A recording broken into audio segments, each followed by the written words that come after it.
Concerned about, different waves of this, whether it's, late summer or in the fall, and saying why aren't more measures being taken to keep people from kind of traveling around and restarting the spread, but how long can you keep the economy effectively shut down? Months?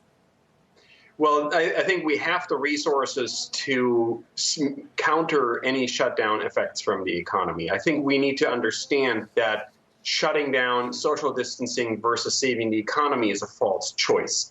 The question is, how much economic pain will there be? And the faster we open without having the virus under control, the higher the costs will be. What we have to understand is there's two costs that come from the virus. The first one is the obvious ones. People are getting sick and dying from it, and people won't travel, and there's certain direct effects on particular industries.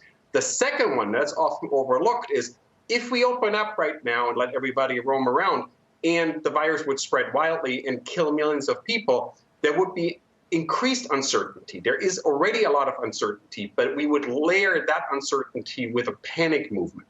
And what we're doing with the coronavirus management, with the social distance that we're doing now, with the non-pharmaceutical interventions, is we're reducing the uncertainty, the second cost to that spread of the pandemic.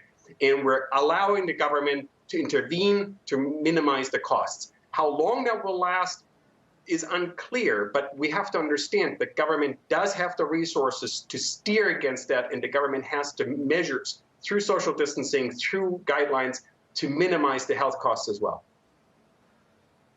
So, Christian, Tyler Matheson here. At some point, some sort of risk-reward analysis, either by category of worker or geography of worker or age of worker, is inevitably going to come into play here. How do you think that through?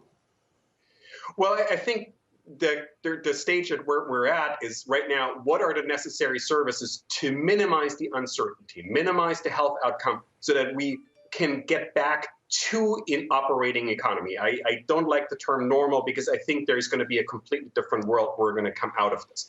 But we're going to get there gradually.